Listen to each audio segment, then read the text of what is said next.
Hey you guys, I'm Dr. Sharma, and having been through rotations in medical school and having done a lot of different rotations in different specialties, I will tell you that I've come across attendings of a varying spectrum, from the nicest that I've ever met to some of the meanest attendings that I've ever met that will make you go home crying. Most of you who are maybe weak at heart or maybe taking things a little bit too personally when it comes to work environment at the hospital.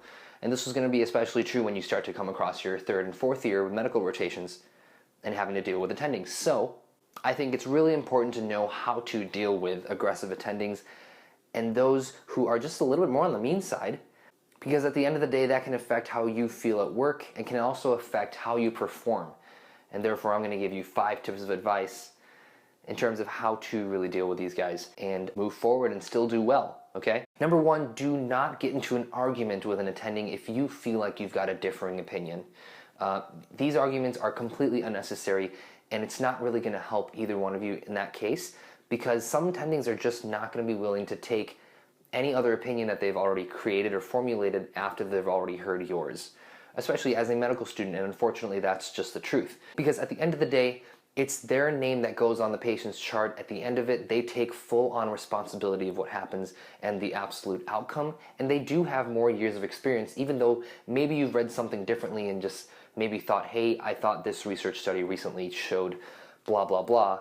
Why aren't we doing this? And that's completely reasonable to bring up, but I would avoid trying to get into huge arguments and bashing head-to-head with any attending or even resident for that matter who happens to be a little bit more on the aggressive side and not really willing to take your opinion. You guys will know these attendings when they come by. You'll know, and people will tell you before the rotation starts saying, hey, this attending, by the way, is a little bit more on the mean side.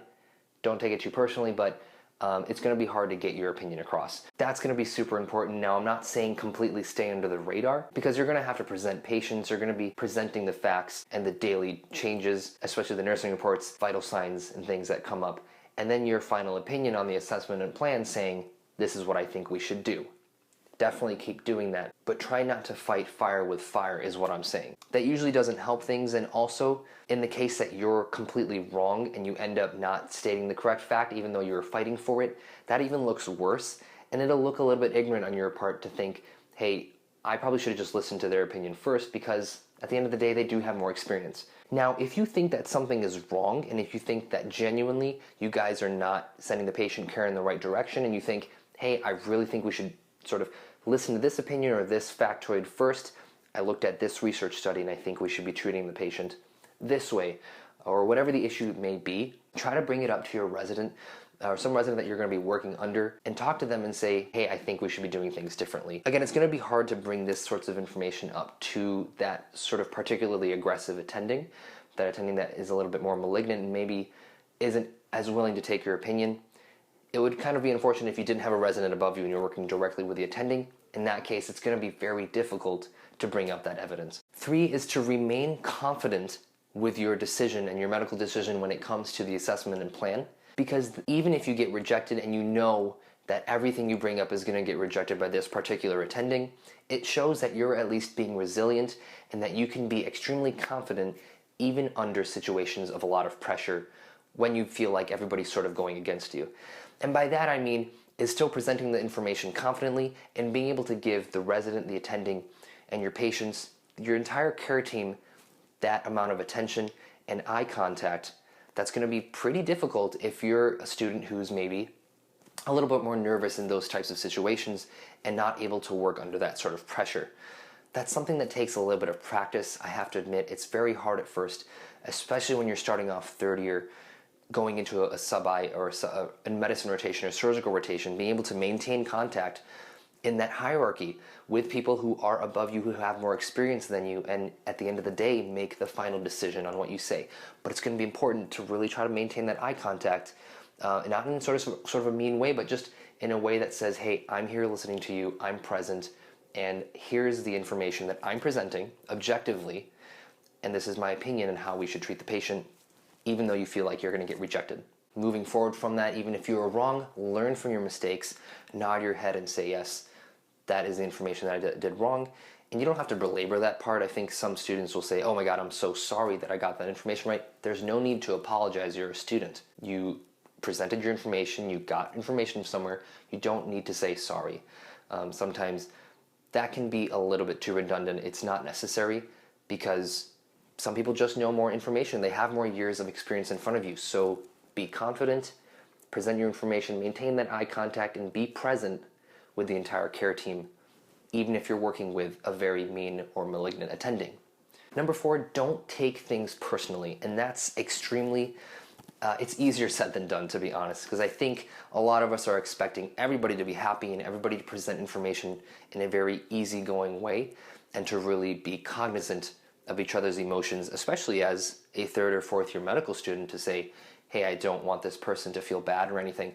At the end of the day, it's about patient outcome. And therefore, it's going to be important to be able to present your information objectively, but that goes the same for an attending or a resident. And by that I mean, if you're simply wrong and we say, hey, you're wrong, this is what the information is, and this is how we're going to this is what we're going to do moving forward, don't take it personally. It's just about patient contact and patient care. At times, if you have a really aggressive attending, you have to keep in mind that they've been doing this for a couple of years.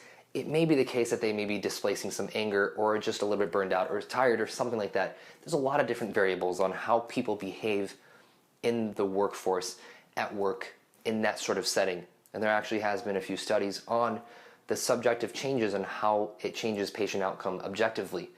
That being said, no matter what happens, you have to just try to stay objective and try not to take things personally, because there is a goal that we have at the hospital.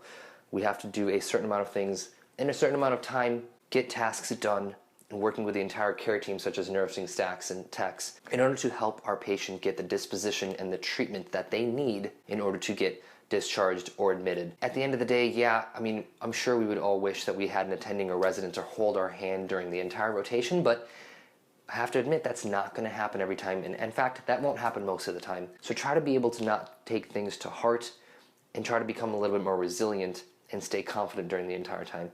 And finally, this is the most important part, and I think this sometimes gets forgotten until it comes up very blatantly and obviously. If you feel like an attending or a resident is outright crossing their boundaries with you in terms of respect, in terms of something sexually or racially, something that's really crossing the boundaries that you feel like is actually not okay in any work environment or any setting, you have to talk to somebody higher up above that attending, somewhere in the hierarchy, such as the program coordinator, HR, somebody to say, hey, this was actually a little bit inappropriate and this is not okay in the workforce, whether it's some sort of inappropriate comment, outside of a patient room, in their office, anywhere.